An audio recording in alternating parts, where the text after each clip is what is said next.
29 March শনিবার। শনিদেবের কুদৃষ্টি থেকে বাঁচার উপায়। চৈত্র অমাবস্যা সময়সূচি। স্নান ও দানের শুভ সময়। সূর্যগ্রহণের সময়সূচি। গ্রহের স্থিতি পরিবর্তনের বিষয় নিয়ে এই ভিডিওতে আলোচনা করা হয়েছে। চলুন তাহলে মূল বিষয়ে যাওয়া যাক। লোকবিশ্বাস অনুযায়ী শনি মহারাজ হলেন একজন দেবতা যিনি দুর্ভাগ্যের অশুভের বাহক হিসেবে বিবেচিত হন। কিন্তু তা প্রকৃতপক্ষে একদমই সত্য নয়। শনিদেব হলেন ভালোর জন্য ভালো আর খারাপের জন্য অত্যন্ত খারাপ। তিনি খুব ধৈর্যশীল বুদ্ধিমান। তিনি মহাদেব হতে বক্রদৃষ্টির ভর পেয়েছিলেন, যা ব্যক্তিকে সঠিক পথে নিয়ে আসে। বিভিন্ন পৌরাণিক কাহিনী থেকে জানা যায় শনি নিজে কর্মফল দিতে গিয়ে অনেকের রসায়নে পড়লেও কখনোই তিনি সত্যের পথ থেকে বিচ্যুতি হননি। আগামী 29 মার্চ শনিবার এক বিরল যোগ তৈরি হতে চলেছে। এই দিন সূর্যগ্রহণ এবং তার সাথে শনিচরী অমাবস্যাও থাকবে।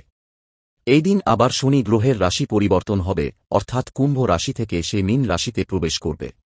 আবার এই দিন সপ্তম গ্রহের যোগ তৈরি হবে।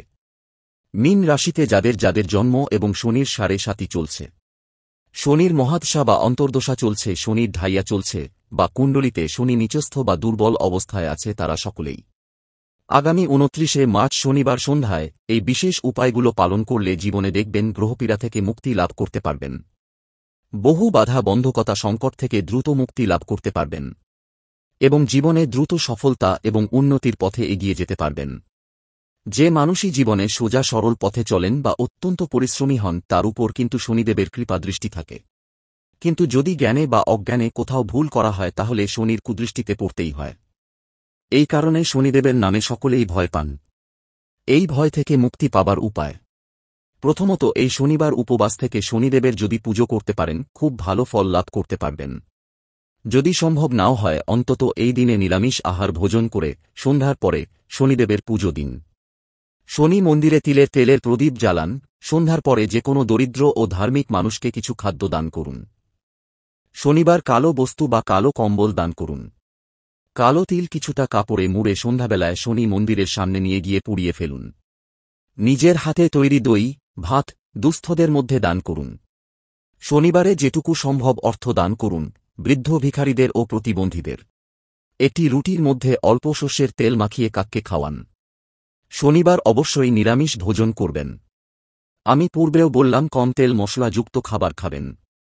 শনিবার লোহার কোনো জিনিস কিনবেন না বা ঘরে নিয়ে আসবেন না। শনিবার দিন শনি মন্দিরে নীল অপরাজিতা ফুল দান করুন। শনিবার দিন সকালে স্নান সেরে শনিদেবের নাম করে অশ্বত্থ গাছের গোড়ায় জল ঢালুন এবং সন্ধ্যাবেলায় প্রদীপ জ্বালুন। শনিবার দিন একটি তামার পাত্রে জল ও কালো তিল মিশিয়ে দেবাদিদেব মহাদেব শনিদেবের গুরু শিবের মাথায় ঢালুন। এই সকল সহজ উপায়গুলো করতে পারলে শনিদেবের কৃপা দৃষ্টি লাভ করতে পারবেন। তাহলে আপনাদের যে কর্মের ফল শনিদেব সঠিকভাবে দেবে। চৈত্র অমাবস্যা সময়সূচি।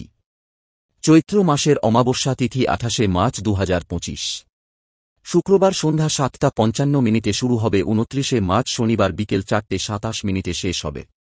এই কারণে চৈত্র অমাবস্যা 29 মার্চ শনিবার পালিত হবে। স্নান ও দানের শুভ সময়: 29 মার্চ শনিবার ভোর 4:42 থেকে ভোর 5:29 পর্যন্ত স্নান ও দানের জন্য শুভ সময়। অভিজিৎ মুহূর্ত দুপুর 12:19 থেকে দুপুর 1:08 পর্যন্ত থাকবে। এছাড়া সূর্যাস্তের পূর্ব পর্যন্ত স্নান করা যেতে পারে। সূর্যগ্রহণের সময়সূচি: 29 মার্চ 2025 শনিবার খণ্ডগ্রাস সূর্যগ্রহণ হবে। ভারতীয় সময় অনুযায়ী গ্রহণ শুরু হবে দুপুর 2:20, চূড়ান্ত পর্যায়ে পৌঁছাবে বিকেল 4:17 এবং শেষ হবে সন্ধ্যা 6:13। তবে এই গ্রহণ ভারত থেকে দৃশ্যমান হবে না, এটি আমেরিকা, আফ্রিকা, ইউরোপ এবং রাশিয়ার উত্তর অঞ্চল থেকে দেখা যাবে।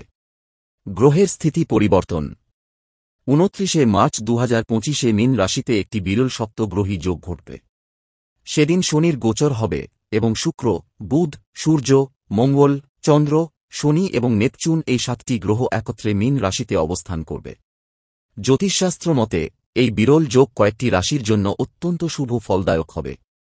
সপ্তগ্রহী যোগের প্রভাবে মিথুন, কর্কট এবং কন্যা রাশির জাতকেরা বিশেষভাবে উপকৃত হবেন। কর্মক্ষেত্রে সাফল্য, আর্থিক স্থিতি এবং ব্যক্তিগত জীবনে সুখ আসবে। এই সময়ের ইতিবাচক প্রভাবকে কাজে লাগিয়ে জীবনের উন্নতির পথে এগিয়ে চলুন।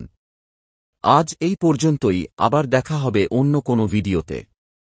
ভিডিওটি ভালো লাগলে একটি লাইক করুন। অন্য কোনো বিষয়ে ভিডিও পেতে কমেন্ট বক্সে লিখুন। আমার চ্যানেলে নতুন হলে চ্যানেলটিকে সাবস্ক্রাইব করুন। সবাই ভালো থাকুন, সুস্থ থাকুন।